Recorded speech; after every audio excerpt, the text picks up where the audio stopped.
Looks like we're ready. Hello everyone, and thank you for joining today's event in defense of advertising. My name is Leo Bagdasarian, and I'm the Managing Director of the AIER's Bastiat Society of San Francisco.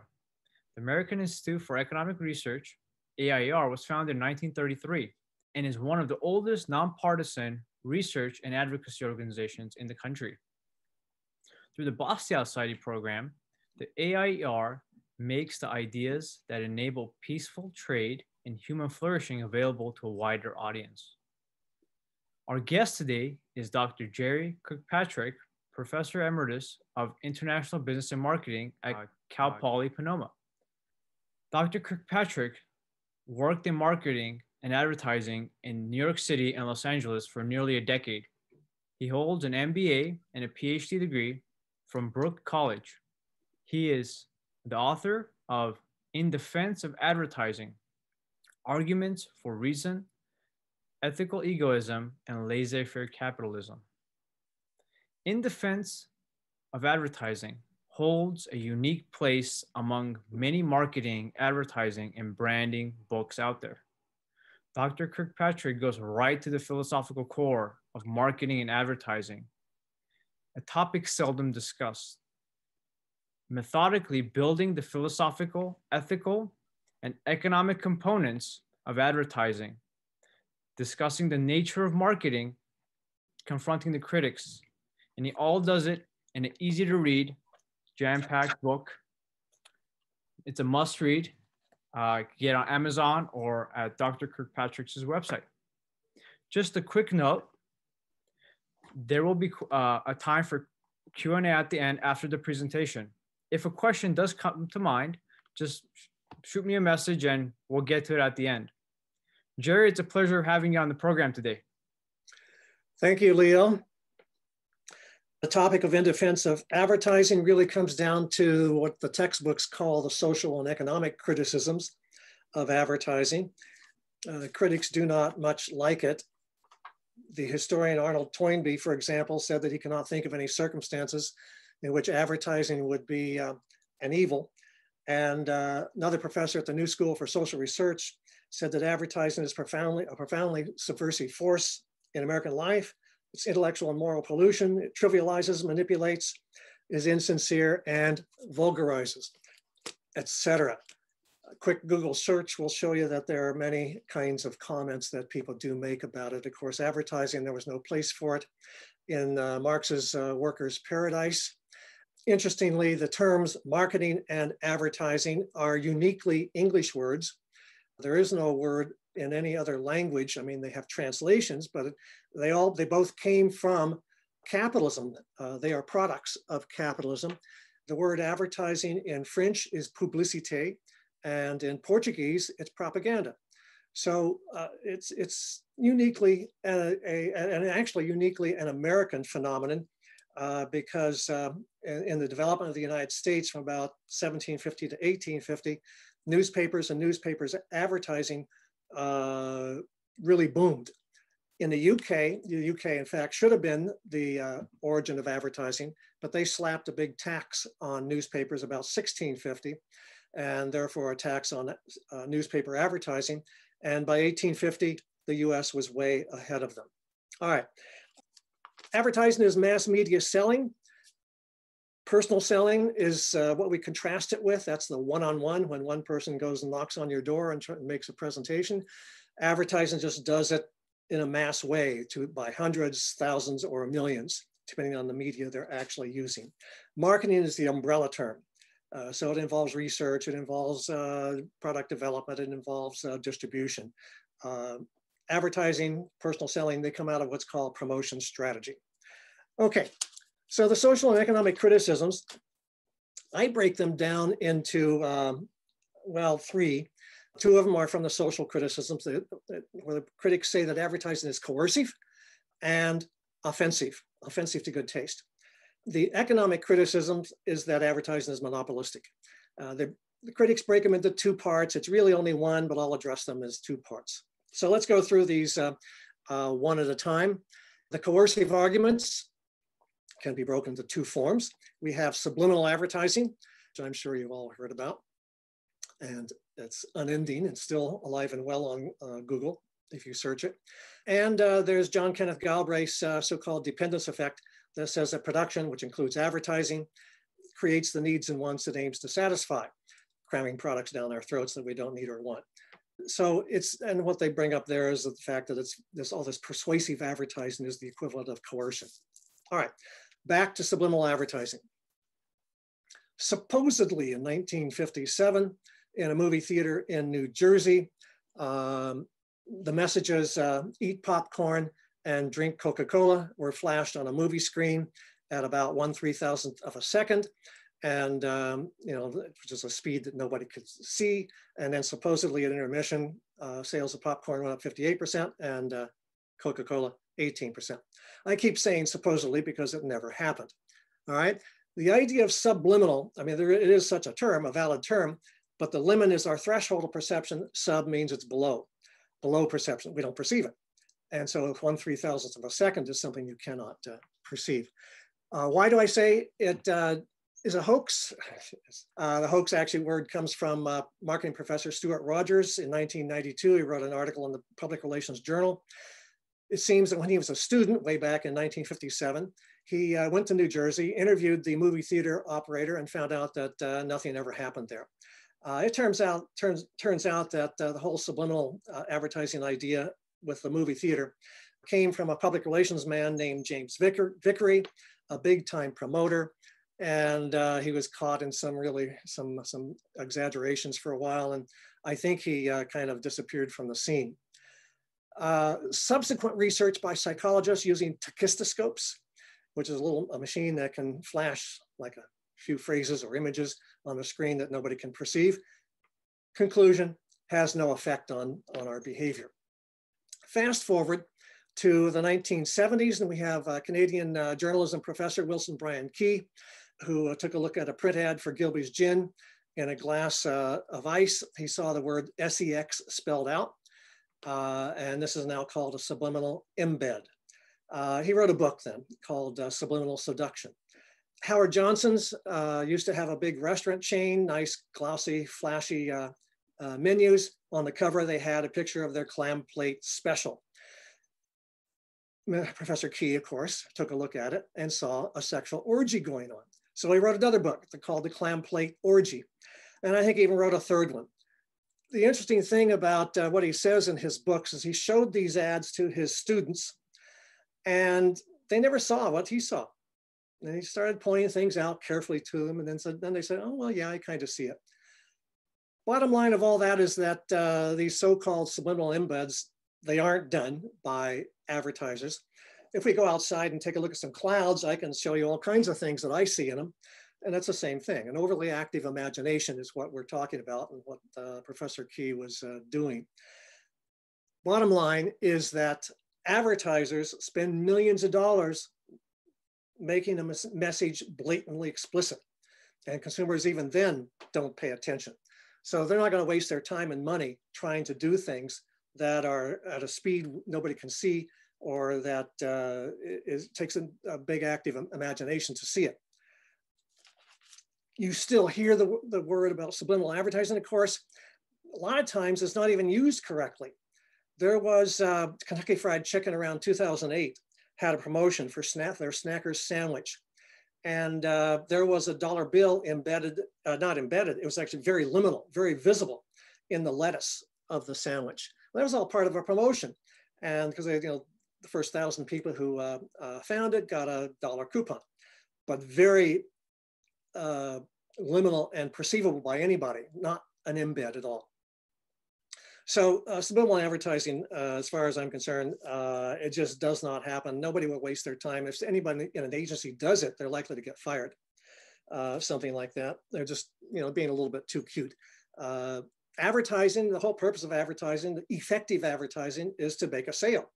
And we generally have to be pretty explicit about everything that we do.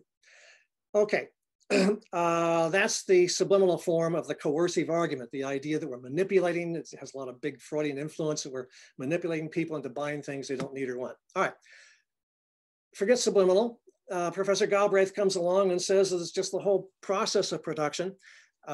including advertising that creates the needs and wants and the demand and so forth that to force things down our throats. And what happens here is the critics have made a distinction between persuasive advertising and informative advertising. They like what they say is retail. They point out retail advertising that has prices in most of the ads. And they say that's what all advertising should be. It just gives you a lot of information. Whereas persuasive advertising, it gets very emotional and you got sexy models and so forth, but is manipulating us again without the subliminal part. But it's just plain old persuasion that's trying to force things down us. The problem with this is that persuasive advertising, let's put it this way, persuasive advertising has three components. It goes all the way back to Aristotle, excuse me, in his book, The Rhetoric. Appeal to emotion. All right, Crest toothpaste helps prevent cavities. Why? It's called reason why copy. There's a second step. It has an ingredient called fluoride. And third, appeal to the credibility of the communicator. Straight out of Aristotle. That's persuasive advertising. Not all advertising has those components, but that's what's used to try and persuade someone. You can't cram things down people's throats. Let's put it this way. Needs, wants, and demand all come from us, the consumers. They're all within us. A need is a requirement for the improvement of our lives. A want is something that is optional. And demand, of course, is the ability and willingness to spend money. So that's what the needs and wants come together to demand the product. The advertiser can make us aware of needs, advertising can make us aware of our needs, can stimulate our wants, stimulate demands, but doesn't create them. So advertising can be either persuasive or informative. Think of it this way. You're walking down the street on a hot summer day and you turn the corner, you're dying of thirst, you see a sign that says lemonade 5 cents. All right, nice retail type ad. You will probably be persuaded to invest in that lemonade and quench your thirst.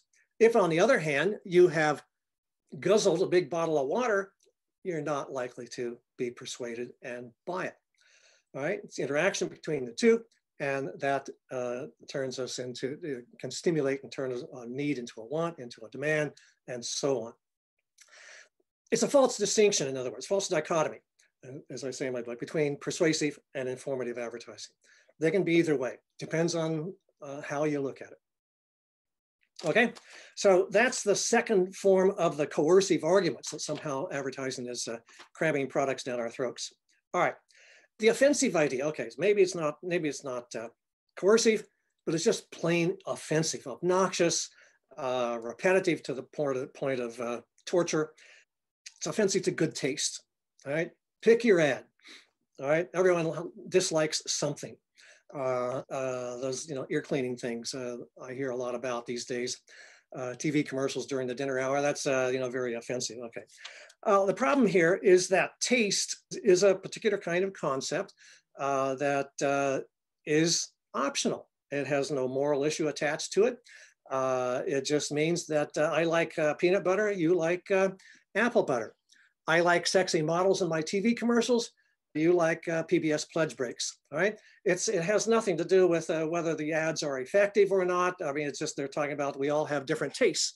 Latin expression says de gustibus non est disputandum. In other words, tastes are not disputable. You can't argue about tastes. So that's my simplest response to this whole idea of taste. I did work in the direct marketing business, direct mail a lot. One of my bosses used to say, of course, about junk mail. We're talking about junk mail. It's only junk if you're not interested in the product. If you like the product, you may read every word in that comes out of that envelope and then talk to your friends and tell them it's the finest piece of informative advertising you've ever seen. Everyone else, all the other stuff you don't like, well, that's junk.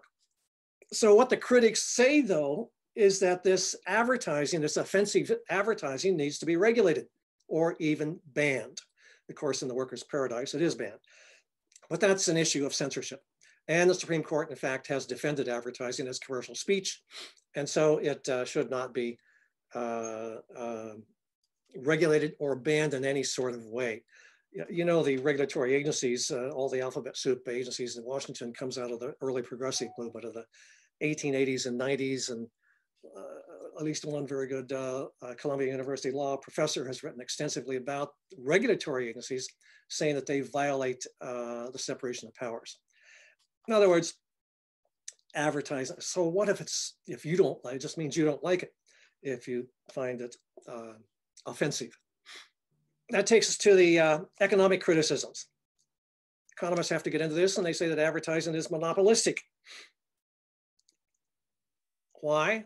Well, advertising erects these huge barriers to entry. It takes huge amounts of money to get in and be able to compete with, say, a Procter & Gamble that spends $10.7 billion in 2019, it was what they spent. And that's just one massive barrier to entry.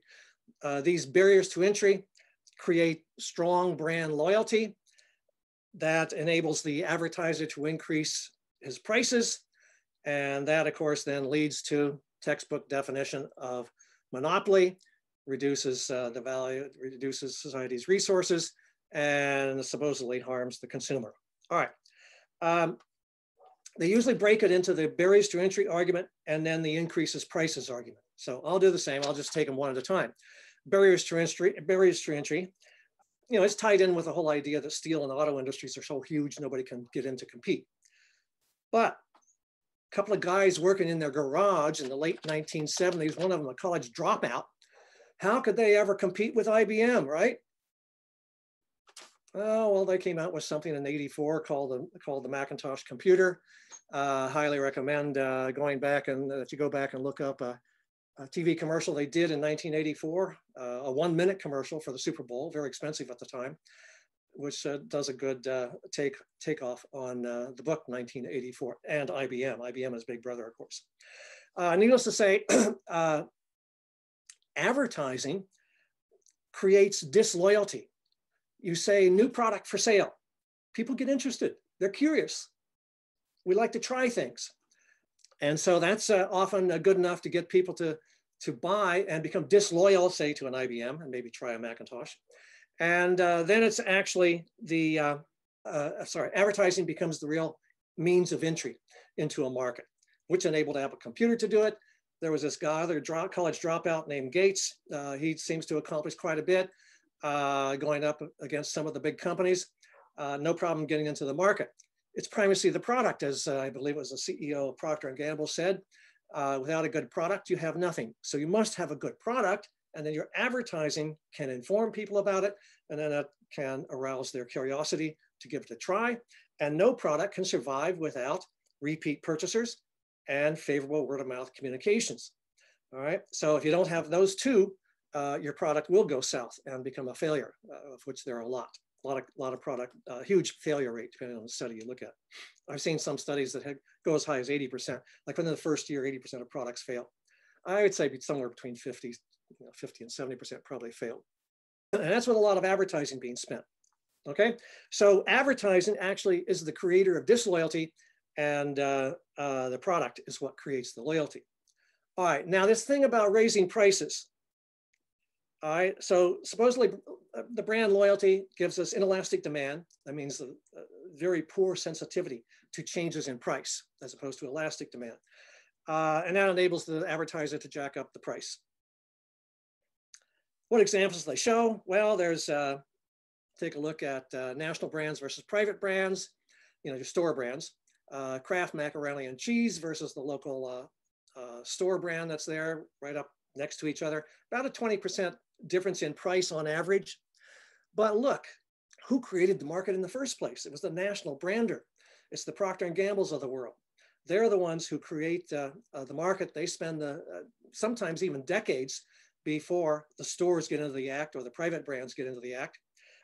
What the stores are trying to do is differentiate themselves from the other stores with price. So they make a product. Well, sometimes they may get it from the national advertiser, but a lot of them have their own processing plants now. So they make them themselves.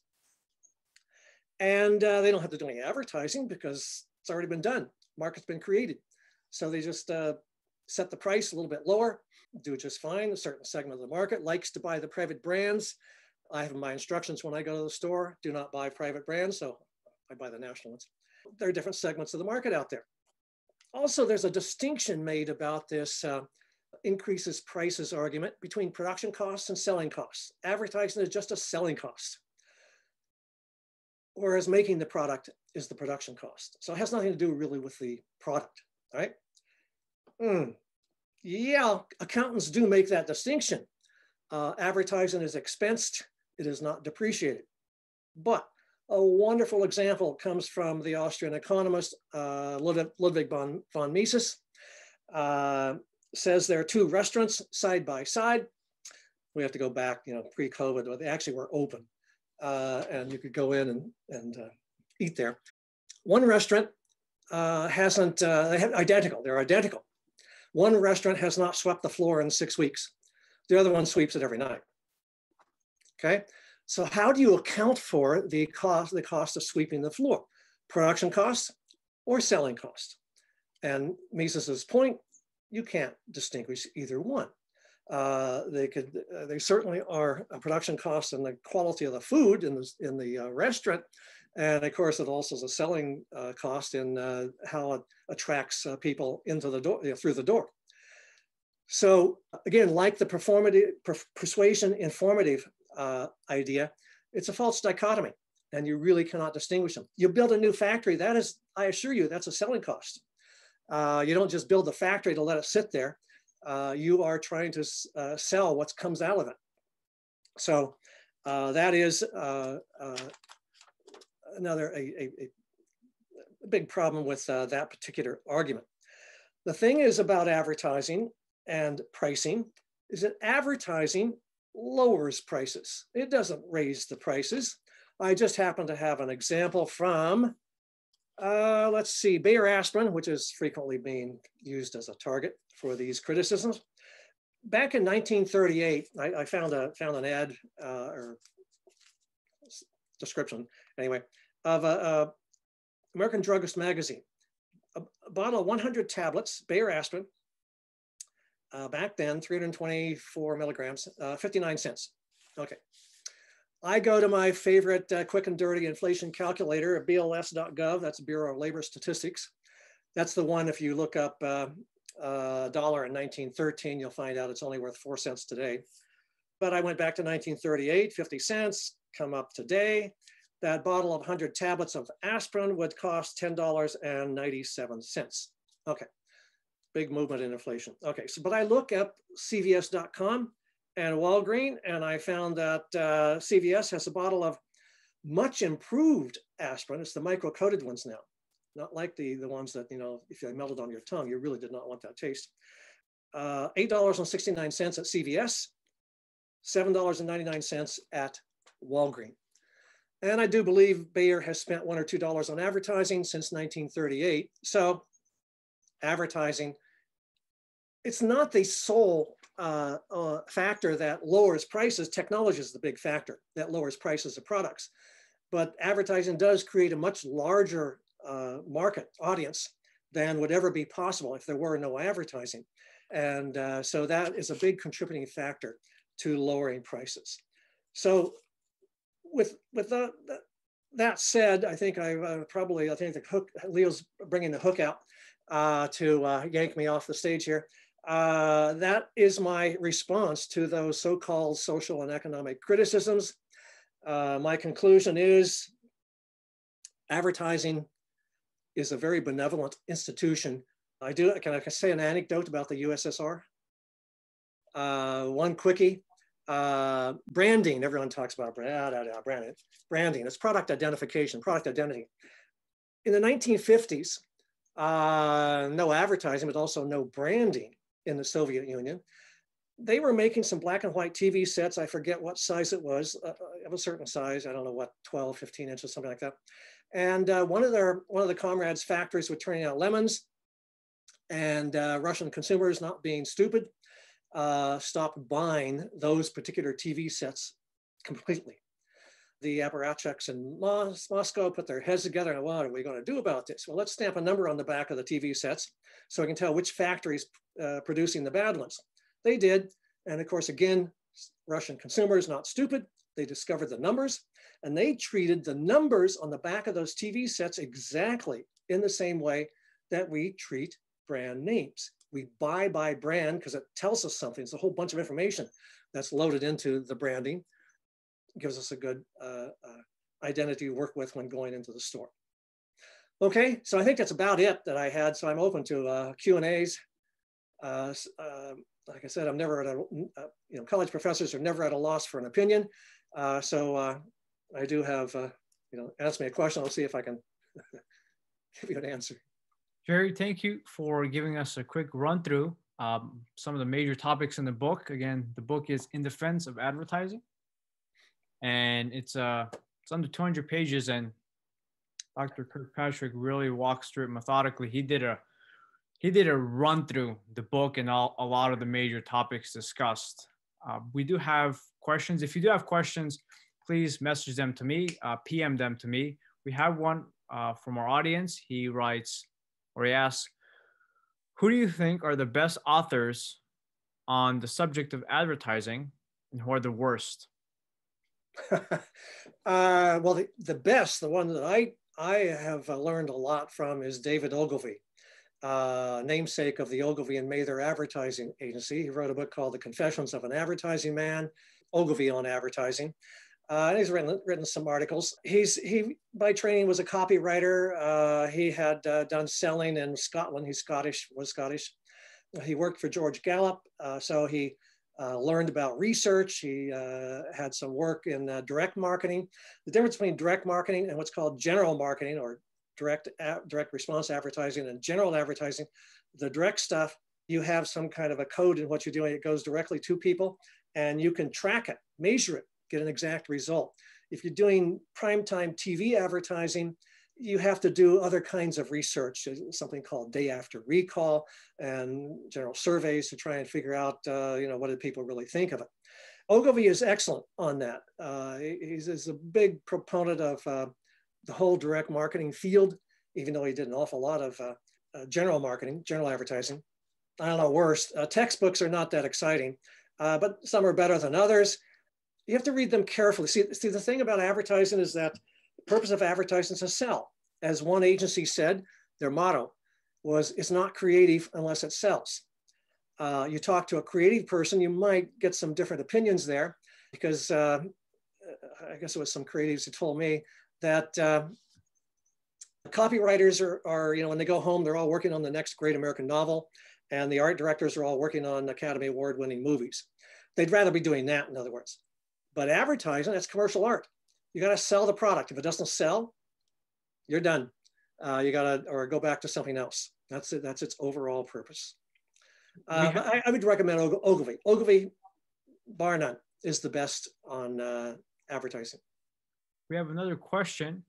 Are you currently doing advertising consulting? So no, I never.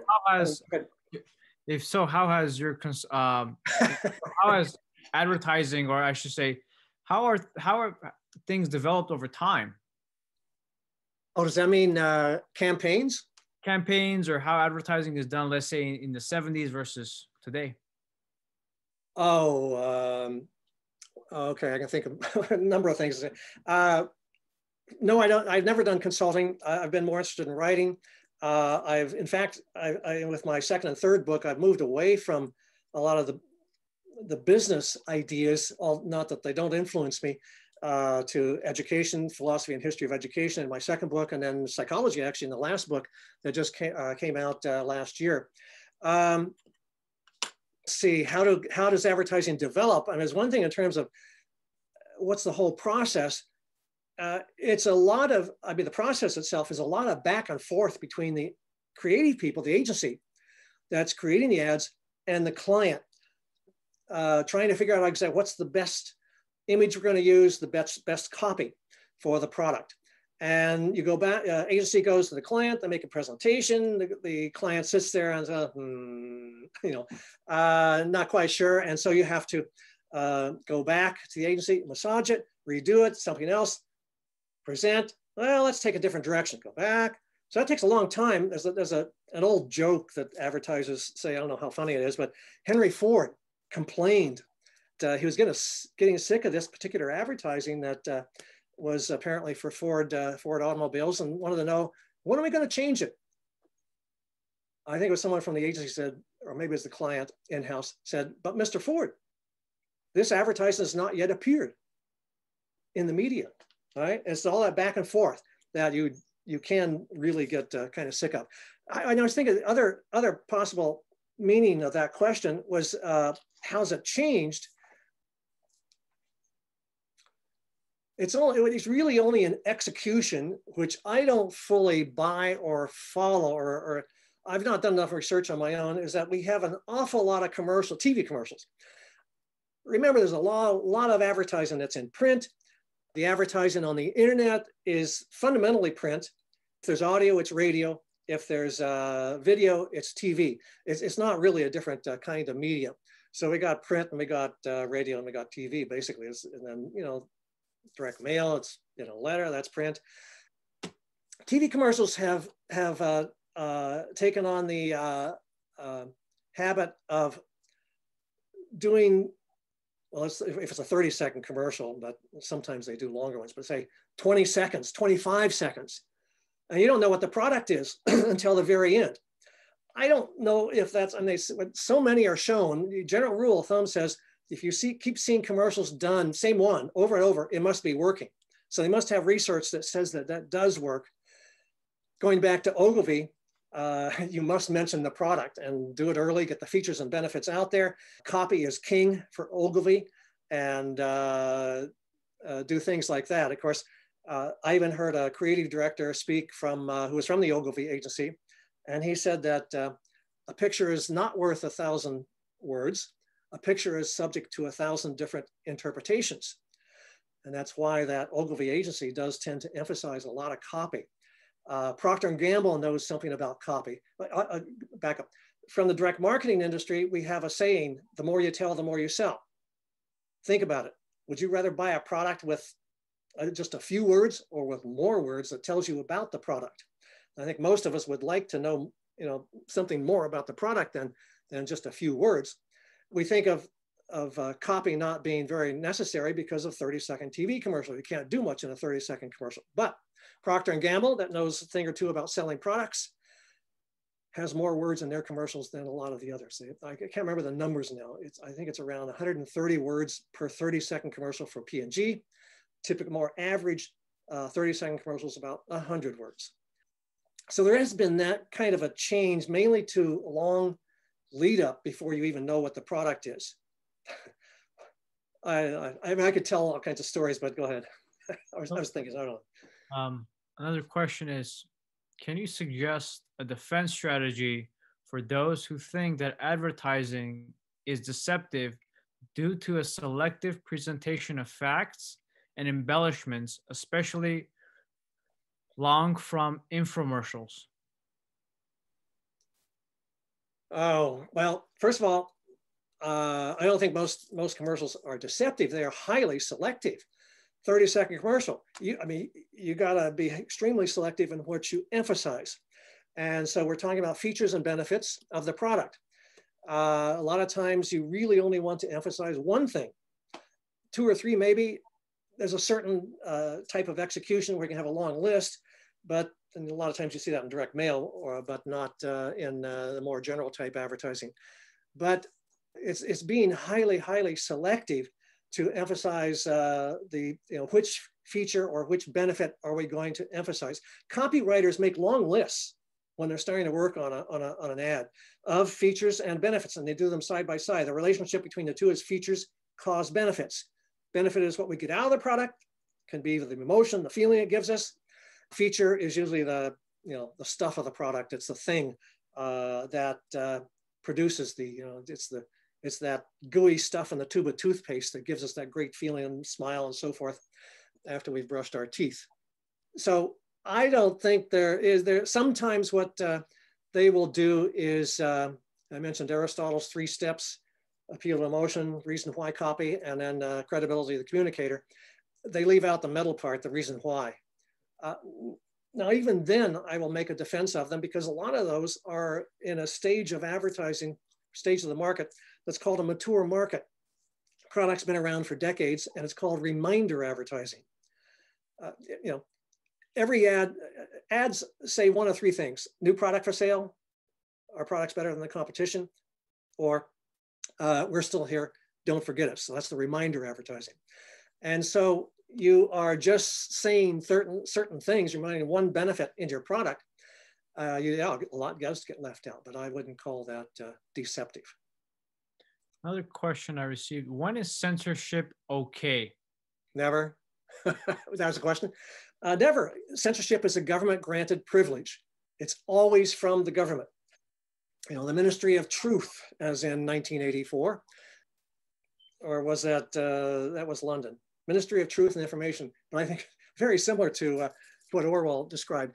They review what's written, what's published, and they exit out. That's look, because don't let me get away from Section 230. I have an opinion about that. The government has no right to initiate any kind of coercion or physical force against anyone in the country. Keyword: initiation or starting. That's the bad guy points a gun at you and says your money or your life. That's initiated coercion. I knock it out of his hand, hold him until the cops arrive. That's retaliatory, self-defensive coercion. That's legit. But government, who uses the most coercion? Initiated coercion. Governments have been for centuries. And, in the United States, it's more and more initiated coercion. So it's never justified. Free society requires total unregulated communication information. Now, Section 230 of the Communications Act that lets social media companies in Silicon Valley, as people say, censor other people. I have worked on that a long time and wrote a couple of blogs about it. Section 230 is an initiated coercion. It's the government telling what social media people can and cannot do. So in effect, the Facebooks of the world and the Twitters of the world have a government granted privilege. They are private companies, yeah, technically, but they also have a lot of government favors. If you ever want to know how much government is involved in business, just look up subsidies to business. There are several websites, and you can go by state and you look up a company. They all have some kind of subsidies they're getting from the government. That is a government involvement. Why don't I like that? Well, a subsidy is tax money taken out of my wallet and given to Google and Facebook and Twitter. So I think there's a validity to canceling Section 230, but then I'd also say get rid of the FCC also. After all, like I say, the regulatory agencies violate separation of powers clause of the Constitution. My book has laissez-faire in the title. Laissez-faire means only a police, a legal system, and a military. Everything else privately owned and operated. That is what a free society would really be. And that is what we've got. Okay. Very, very, I would say even Misesian to limit government. Very, well, it's absolutely. Absolutely. Misesian, it's Randian, Bastiatian. Bastiatian, we could do Bastiat. What's the word for Bastiat? I think Bastiat would be a good Austrian had he lived longer. He would have put Marx in his place, without a doubt. Yeah. Yep. Well, we're coming to that time. I see multiple questions coming in.